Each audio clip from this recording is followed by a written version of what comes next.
Gracias. Excelente. Bueno, bienvenidos a todos, bienvenidos a todos. Vamos a empezar y a continuar con el tema que nos trae el capítulo 11 del libro Piense y hágase rico de Napoleon Hill. Vamos a continuar con eso y pues habíamos estado viendo en la reunión de ayer acerca del magnetismo personal, ¿no? Y este magnetismo que cada persona requiere desarrollar porque todas las personas definitivamente tienen el magnetismo, sin embargo, hay que desarrollarlo. Y nos presentaba el autor algunas características, ¿no? Algunas características que presentan las personas que tienen un magnetismo personal atractivo, ¿no? Entonces, pues hay que desarrollar esas características y fíjense que también cuando desarrollamos nuestro magnetismo, también desarrollamos la confianza, la seguridad en uno mismo, ¿no? Y estábamos hablando porque la confianza que nosotros debemos de desarrollar para el logro de nuestros objetivos, porque cuanto más confianza desarrollas en ti mismo, más seguridad, más certeza, más creencia en ti para poder lograr lo que tú quieres, ¿no? Entonces es bien importante. Y para ello se requiere pues cambio de hábitos, se requiere perseverancia, se requiere decisión, se requiere una serie de herramientas que precisamente estamos compartiendo en este espacio a través de todo lo que nos va mostrando el autor en este libro. Y voy a poner a compartir ya para continuar en donde nos quedamos. Primero voy saludando a los que nos escriben en el chat. Bienvenidos a todos los que ya están conectados. Bienvenidos a todos. Ahí está saludando en el chat Nélida. ¿Cómo estás? Qué gusto. Yassi, buen día. Edith, buenos días. Excelente. Voy a poner a compartir el libro. Para continuar con la lectura, nos quedamos en una parte muy importante. Bueno, todo lo que contiene este libro de verdad que es bastante importante, pero vamos a ver esta parte que nos quedamos, que pues espero que ustedes participen para profundizar mucho más y hacer más dinámico este espacio, ¿ok? Nos decía, toda persona inteligente sabe que la estimulación en exceso a base de bebidas alcohólicas y narcóticos es una destructiva forma de intemperancia. Sin embargo, no todo el mundo sabe que el exceso en la expresión sexual puede convertirse en un hábito tan destructivo y negativo para el esfuerzo creativo como los narcóticos o el licor. ¿Ok? El exceso en la expresión sexual también puede ser un hábito totalmente destructivo y negativo, de la misma forma como lo es el alcohol y los narcóticos. ¿Ok? Nos dice el autor, un loco sexual no es en esencia muy diferente de un hombre drogado. Ambos han perdido el control sobre sus facultades de razonamiento y de fuerza de voluntad. Hay muchos casos de hipocondría que han aparecido a partir de hábitos desarrollados en la ignorancia de la verdadera función del sexo. Fíjense, ¿ah? Ambas personas, aquellas personas que caen en a ver, voy a silenciar algunos audios. Vamos a ver, excelente. Aquellas personas que han caído, em, que han perdido el control sobre su propia facultad, sobre su autocontrol, porque definitivamente este impulso sexual que tienen todas las personas, hombres y mujeres, pero habíamos visto que específicamente en el hombre este impulso sexual está activo prácticamente todo el tiempo, ¿no? En las mujeres el impulso sexual es cíclico, ¿ok? En el caso de los hombres que no saben controlarse a sí mismos, que no tienen un autocontrol adecuado, entonces estas personas, nos dice el autor, cuando pierden el control, cuando pierden el control sobre sus facultades de razonamiento y de fuerza de voluntad, pueden caer es como un vicio y que lo está comparando incluso con el licor y las drogas. Es tan destructivo como eso, ¿no? Entonces la persona tiene que tener esta fuerza de voluntad y este autocontrol, ¿ok? Nos dice ahora, se comprende con facilidad que la ignorancia sobre el tema de la transmutación del sexo imponga grandes castigos a los ignorantes por un lado y los prive de beneficios igualmente grandes por el otro. La amplia ignorancia que existe acerca del tema del sexo se debe al hecho de que ese tema se ha visto rodeado por el misterio y por un oscuro silencio. La conspiración del misterio y del silencio ha tenido sobre las mentes de los jóvenes el mismo efecto que la psicología de la prohibición tuvo. El resultado fue un incremento de la curiosidad y el deseo de adquirir un mayor conocimiento acerca de ese tema, entre comillas, prohibido, y la información no ha estado disponible con facilidad para vergüenza de los legisladores y de la mayoría de los médicos que no han entrenado a los mejor calificados para educar a la juventud acerca de este tema.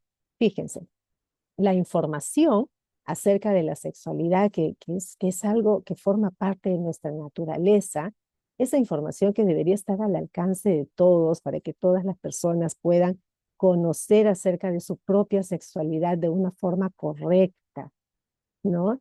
Esa información lamentablemente pues no está al alcance de todas las personas, no se motiva a las personas a conocer esto que forma parte de nuestra naturaleza, a conocerlo de la forma correcta, a conocerlo con fundamentos científicos.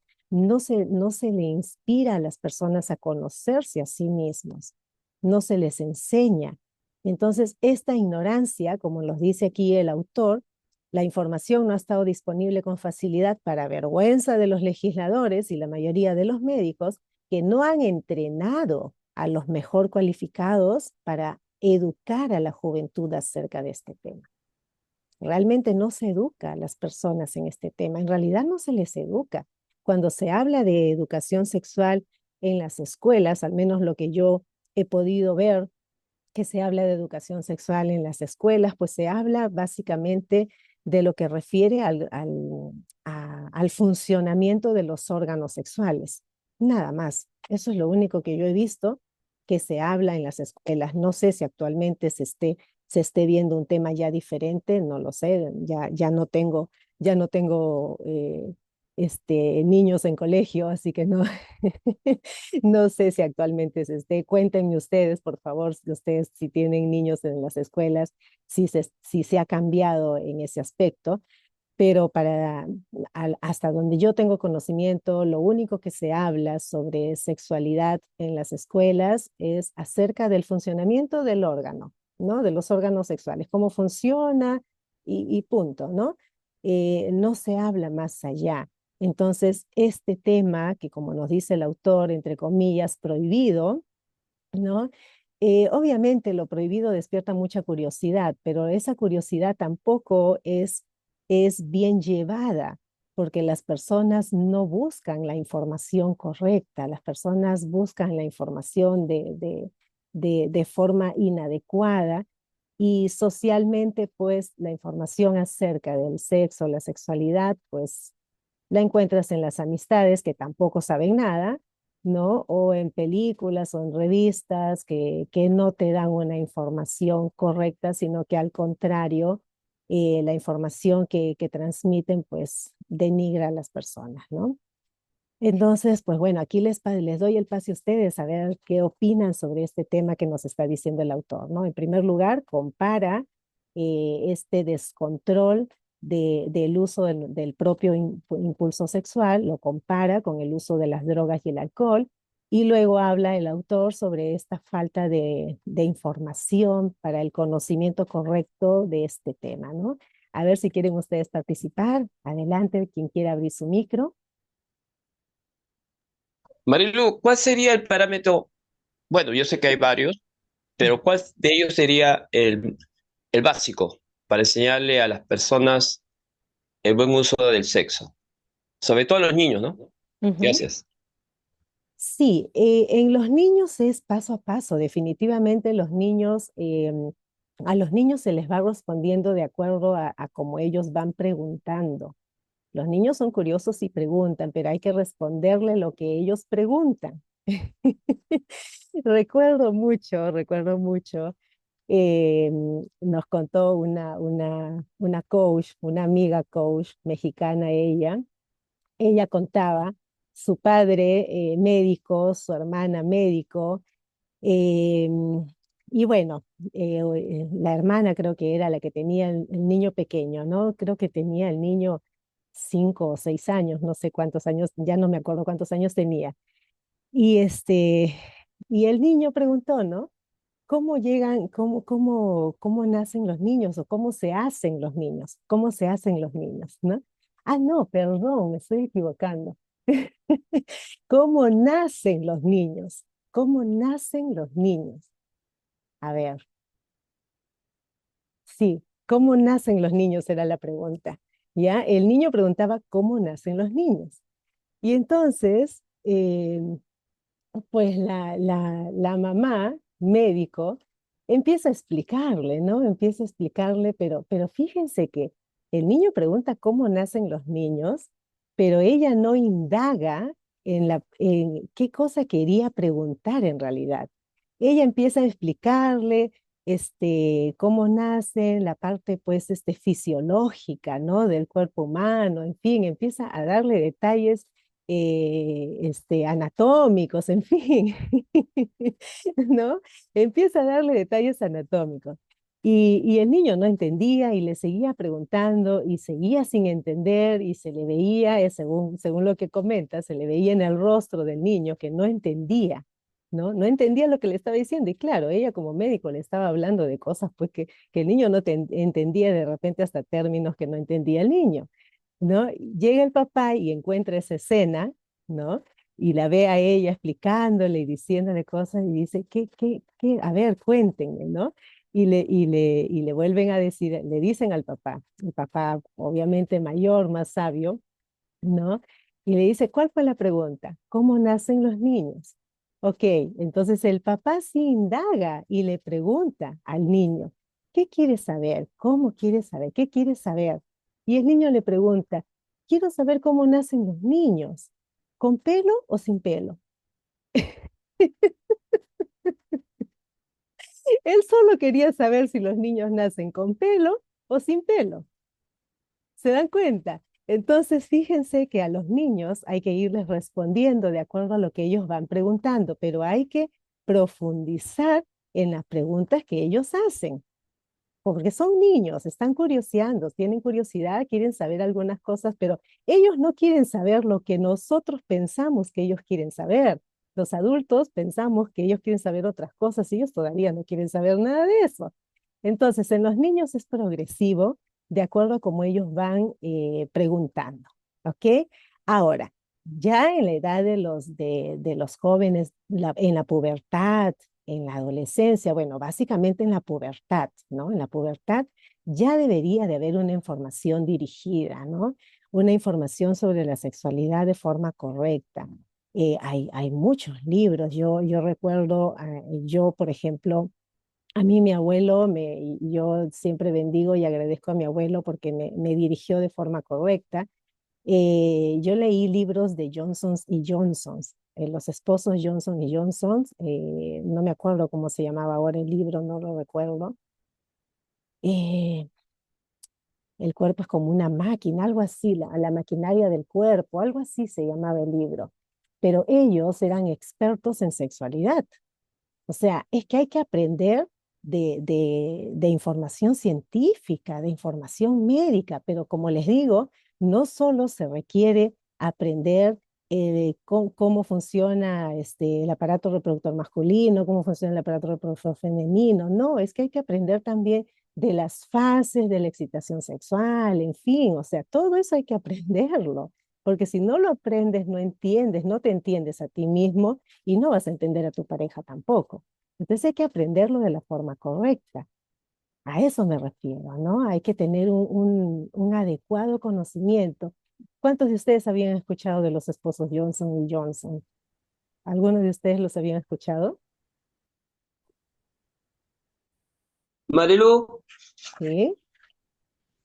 no la he escuchado, pero Ajá. sí he escuchado a otro señor que se llama Jean Piaget.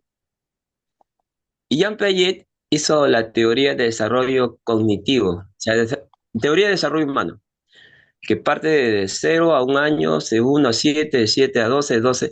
y así sucesivamente, hasta adulto mayor, ¿no? Que pasa de los 60 para arriba. Bueno, eso es teóricamente, ¿no? Porque ahora sabemos que esto ya se rompe todos esos moldes. Bueno, pero lo que no pasa de moda, porque esto, algunas cositas ya son, ¿no? Un poquito obsoletas, pero lo que no pasa de moda, la teoría de desarrollo humano, específicamente en el desarrollo psicológico. Y él ha determinado que en cada espacio de ese tiempo, aproximadamente, hay ciertas características que son comunes al grupo. De 0 a 7 piensa de tal manera, de manera menos abstracta, algo más concreto, y tiene varios nombres estas fases. Y sería muy bueno que uno se instruyera, ¿no? Conociera este tema, o sea, estas fases, para ver de acuerdo cómo piensa este grupo humano, para desde ahí hacerle las preguntas. Porque si nosotros vamos y escuchamos y estamos elaborando la respuesta de antemano, va a salir dentro de nuestros propios parámetros, de nuestras propias creencias como adultos. Y yo creo que eso le pasó a tu colega, la coach mexicana. Muchas gracias, Marilu. Gracias, gracias César por la participación, gracias, de verdad.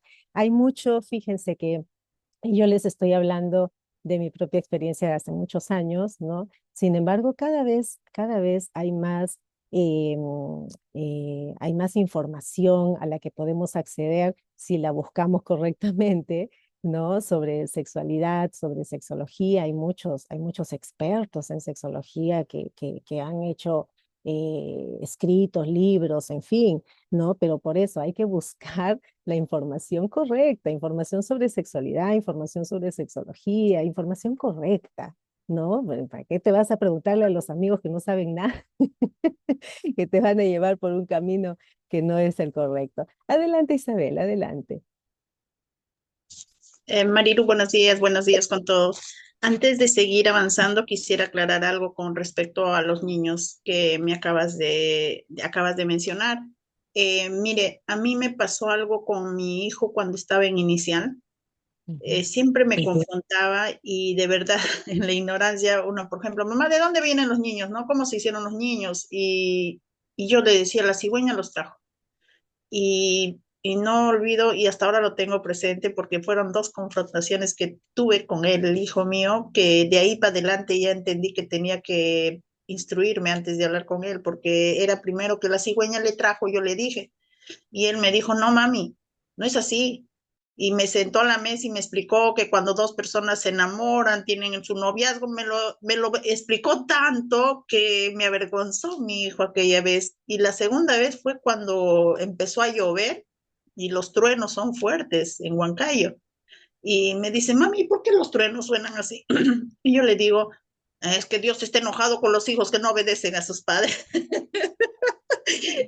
Una vez más, mi hijo me corrigió y me dijo, no, mamá, cuando dos nubes se cruzan, ¿qué produce la descarga? Diosito, que cuando ya mi hijo volvía a preguntar, a mí me hacía sudar porque si hubiera tenido la información que ahora tengo y gracias al conocimiento que estoy adquiriendo, hay cosas que ya me confrontan porque ya están jóvenes y gracias porque desde que aprendí a mirarme para adentro, desde que aprendí a autocontrolarme, Marilu, me ha cambiado la vida porque ahora siempre ha sido respetuoso, siempre ha sido así confrontativo y todo, como dicen todos, ¿no?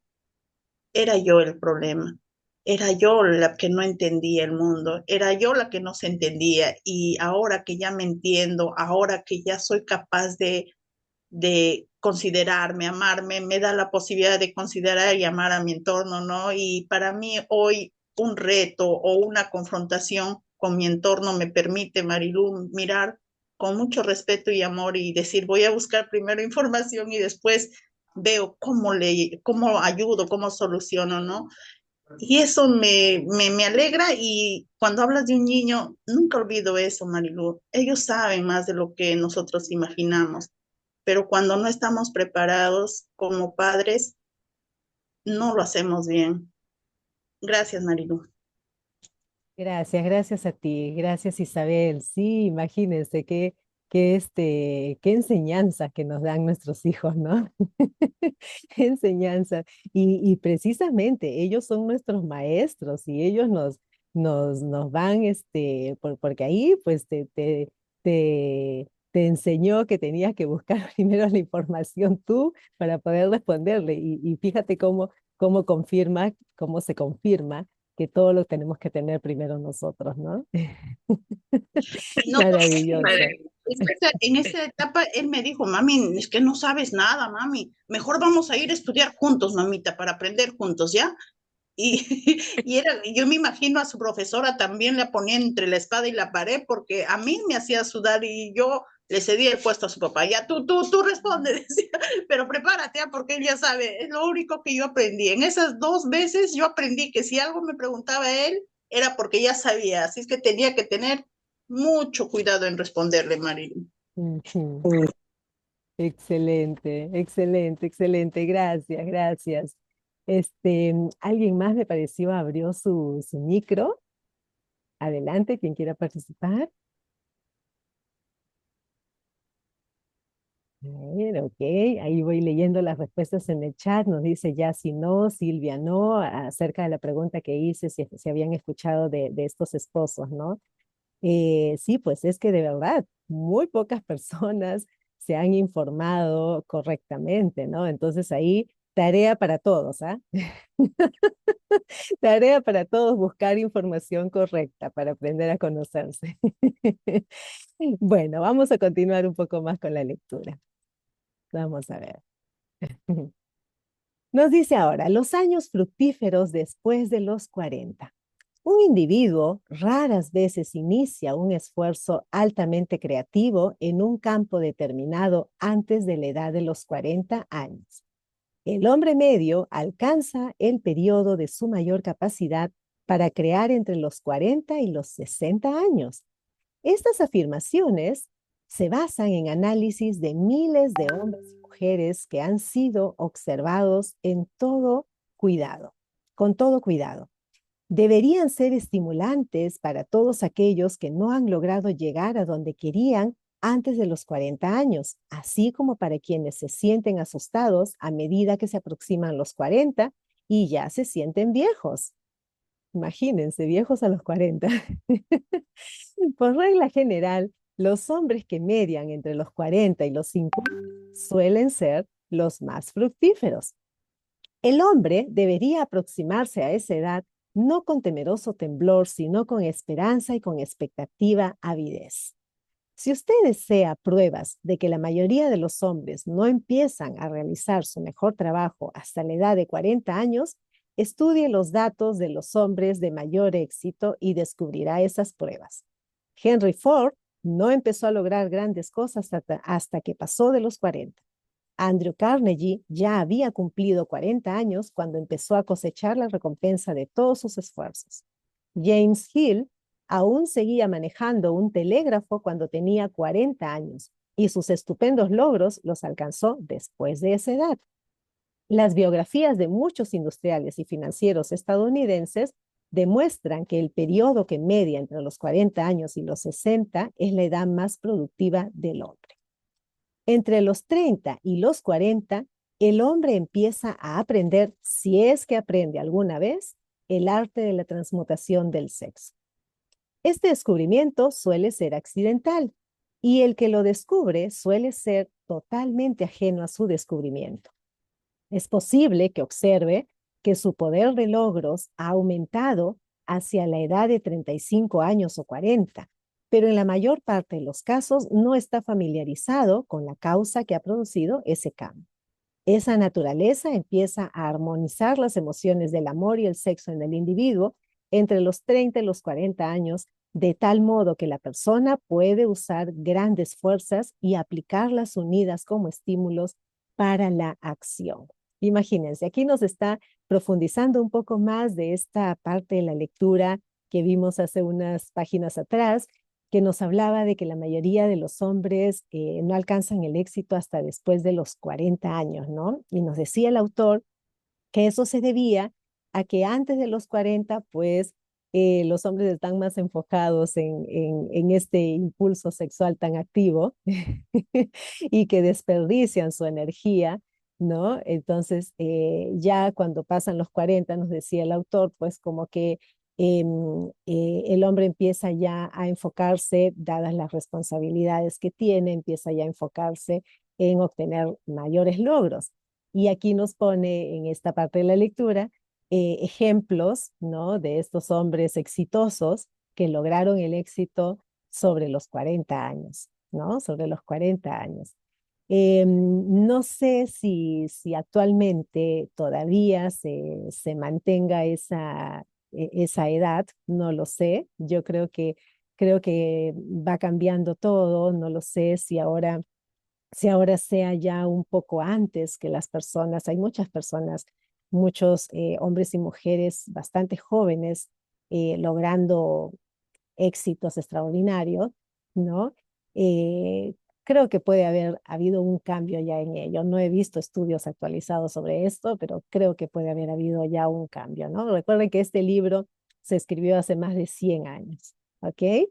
No sé si ahí quieran comentar ustedes algo. A ver. Aquí nos dice, ya sí, un hombre puede transmutar a los 60 años, aunque ya alcanzó su éxito profesional. Sí, por supuesto, todo el tiempo, la energía sexual es parte de nuestra naturaleza y está activa durante toda nuestra vida. No tiene nada que ver con la edad cronológica. Es parte de nuestra naturaleza y se puede transmutar porque es la energía creativa. La energía sexual es la energía creativa, ¿ok? Y se puede transmutar a cualquier edad. En la edad, en la edad en la que te hagas consciente es que lo haces con mayor eficacia, porque fíjense que la transmutación la hacemos consciente o inconscientemente. Sin embargo, si tú lo haces conscientemente, pues definitivamente tiene mucho mejor efecto, ¿no? ¿Ok? ¿Alguien más que quiera aportar, participar? Si no, continuamos un poco. Nos dice ahora. Nos dice ahora. Sí. Mariano, disculpa, Ujú. Ujú. ¿qué es ser viejo dentro del desarrollo personal? Gracias. Ok, me encanta tu pregunta. Bueno, te voy a decir desde mi perspectiva, porque la verdad que no tengo idea qué significa ser viejo eh, a partir del desarrollo personal, ¿no? Desde mi perspectiva te podría decir que una persona es vieja cuando ya no tiene metas, cuando ya dejó de creer en sí mismo, dejó de creer que puede hacer cosas, dejó de sentirse útil, creo yo, ¿no? Porque ya se resignó, se conformó, no quieren hacer nada. O sea, hay personas muy jóvenes que se resignan y que andan renegados de la vida, andan peleados con la vida porque se resignaron, porque creen que no tienen posibilidades, porque no confían en sí mismos, porque creen que no pueden lograr nada. Entonces están peleados con la vida y pues yo creo que se envejecen y ya se sienten viejos o se comportan como viejos, ¿no? Eh, a ver, también estamos aquí poniendo un juicio de cómo es el comportamiento de una persona vieja, no sé, de repente estoy emitiendo muchos juicios desde mi perspectiva, no lo sé, pero pues es lo que te puedo responder, ¿no? En realidad, el término viejo no he revisado, sería interesante revisar el concepto, el significado del término viejo, sería interesante revisarlo, si es que alguien lo puede revisar sería interesante, pero Sí, desde lo que conocemos, pues está por lo general relacionado con la edad, ¿no? Sin embargo, yo creo que no necesariamente tiene que ver con eso, ¿no? No sé si contesté. Sí, sí, Marilu, es correcto lo que tú acabas de decir, porque según el diccionario es cuando un ser vivo tiene mucha edad, pero ahí estamos hablando de edad cronológica, más no estamos, como tú bien dices, eficientemente, en la edad mental. y ahí uno marca mucha diferencia. Gracias, Marilu. Totalmente de acuerdo. Totalmente de Sí. acuerdo. Yo he conocido personas de más de 80 años.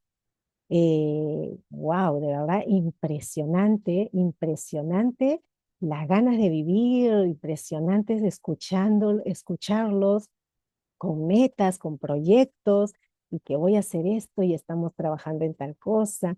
Y he visto reuniones de personas, he participado de reuniones de personas mayores creando proyectos y yo digo, wow, o sea, personas con más de 80 años todavía creando proyectos, o sea, ellos no son viejos definitivamente, no son viejos, para nada, si siguen con ese ánimo de vivir y siguen imaginando y pensando y creando, o sea, eso desde mi perspectiva, eso no es ser viejo.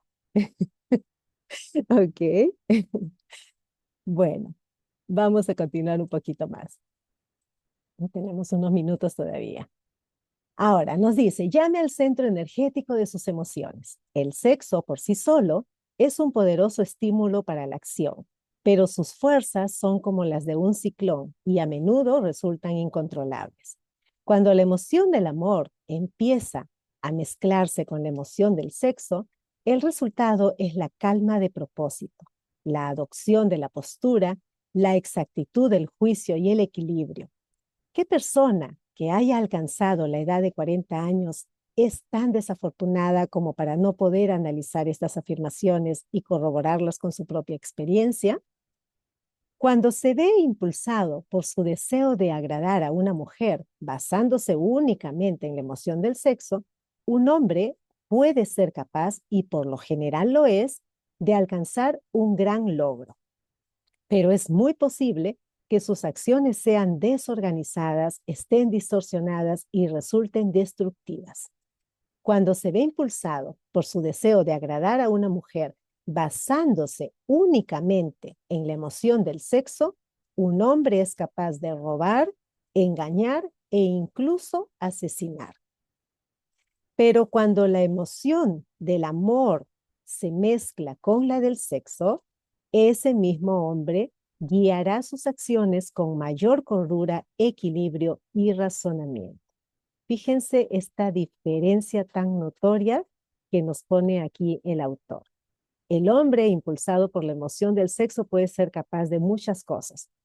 Cuando solo su deseo está en la motivación del sexo solo por un acto físico, puede llegar a tener acciones destructivas, ¿no? Como nos dice, puede ser capaz de robar, engañar, incluso hasta de asesinar.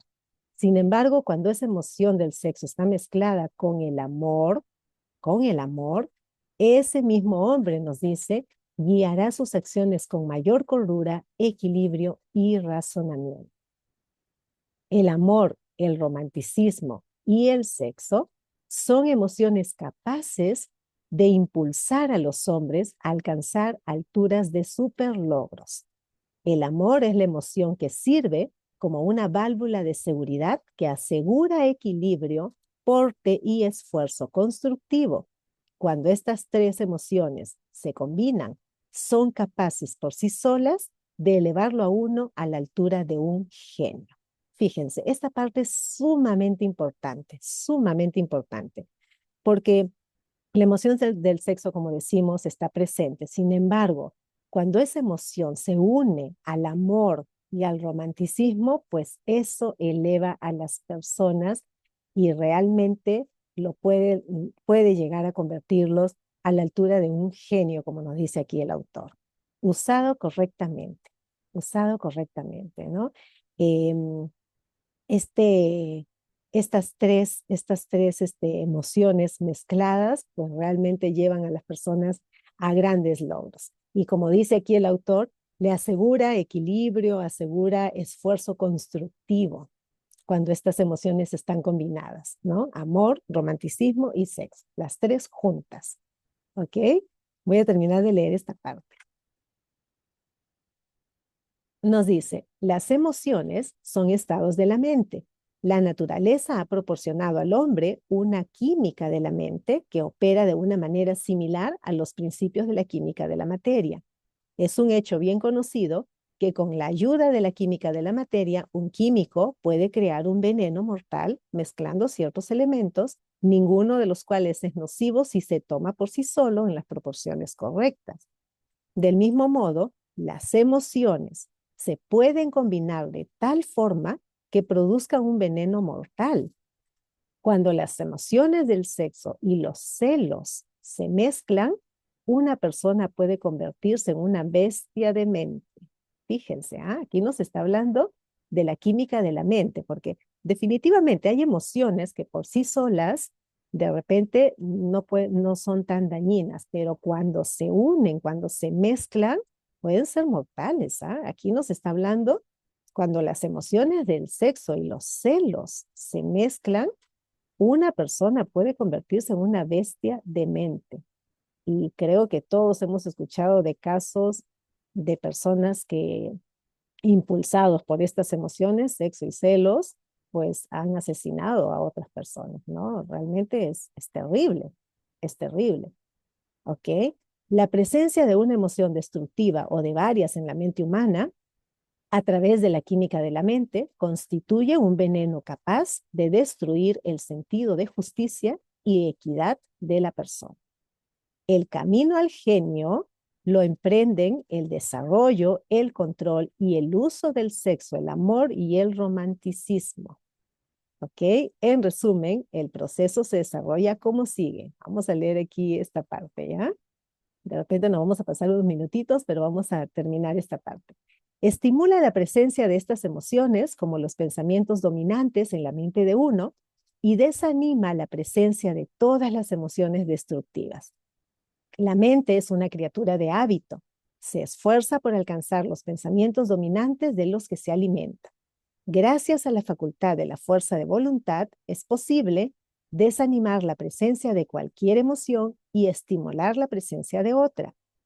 No es difícil alcanzar el control de la mente a través del poder de la voluntad.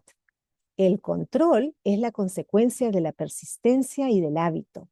El secreto del control radica en la comprensión del proceso de la transmutación. Cuando cualquier emoción negativa se presenta en la mente de uno, puede ser transmutada en otra positiva o constructiva mediante el simple procedimiento de cambiar los pensamientos que se tienen. ¿Ok? Desde aquí el autor nos está llevando a el hacernos cargo de desarrollar ese autocontrol, ¿no? Nos está mostrando esto, ¿no? Nos dice, no es difícil alcanzar el control de la mente a través del poder de la voluntad. El control es la consecuencia de la persistencia y del hábito. Y el secreto del control radica en la comprensión del proceso de la transmutación. La transmutación ya sabemos que es el cambio, ¿ok? Cuando cualquier emoción negativa se presenta en la mente de uno, puede ser transmutada en otra positiva o constructiva mediante el simple procedimiento de cambiar los pensamientos que se tienen. Cambiando tus pensamientos, ya sabes que cambias tu pensamiento, cambias la emoción, y cambiando la emoción cambias tu acción, cambias tu accionar, porque es en esa línea, pensamiento, emoción, acción. ¿Ok? Muy importante esto que nos dice el autor, y pues bueno, ya mañana vamos a continuar y profundizar un poco más. Antes quiero darle adelante. Adelante. Marilu, Sí. empezaste con el hábito y terminaste implícitamente con el hábito. Porque lo que acabas de decir es un hábito segundo a segundo. Es como los cambios de clima, son como los cambios en cuanto al periodo de vida que uno tiene. Uno tiene que irse preparando, porque las emociones van a llegar, los dolores van a llegar, las crisis, entre comillas, van a llegar. Y si no estamos preparados, no estamos flexibilizados, no estamos entrenados, nos va a ganar de sorpresa y ahí va a ser un poquito, no tan difícil, pero va a ser un poco más complicado gestionar la emoción. Muchas gracias, Marilu. Gracias, gracias César. Sí, fíjense, nada es casualidad, nada es casualidad. Como bien dices, empezamos hablando del hábito y terminamos aquí esta parte de la lectura hablando precisamente del hábito que el autor nos propone también, ¿no? Muy interesante todo lo que hemos revisado hoy. No sé si alguien más quiera decir algo antes de cerrar. Marilu, disculpa que sea Sí. tan, tan reiterativo. Mira, yo ahora estoy saliendo a correr más temprano, salgo a las 5 Ujú. y cuando he regresado, antes de cruzar una pista, un muchacho pasa y como esa hora no pasa mucha gente, tenía en su mano, tenía un libro. Y a mí me encantan los libros. Y ¡guau! Miro el libro que tenía en su mano y estaba cruzando, y era un libro grande. Y me da atención porque era más grande, porque yo tengo uno más pequeño. Era grande y tenía las letras grandes. ¿Y sabe qué decía ese libro? El título, Hábitos Atómicos, de James Clear. Con eso te digo todo. Gracias, Mario. Qué maravilla. Qué maravilla. Bueno, gracias, gracias, gracias por tu participación, gracias por la participación de todos, gracias, gracias por acompañarme en este espacio. Como siempre les recuerdo, si quieres profundizar un poco más, si quieres desarrollar algún tema ya personal, pues yo te ofrezco mis mentorías. Escribe por interno para darte los detalles, te puedo acompañar personalmente, individualmente, en mentorías individuales, o también, si gustas, puedes participar de las mentorías grupales, ¿ok? Bueno, gracias, gracias a todos. Exitoso día. Nos volvemos a encontrar. Chao, chao.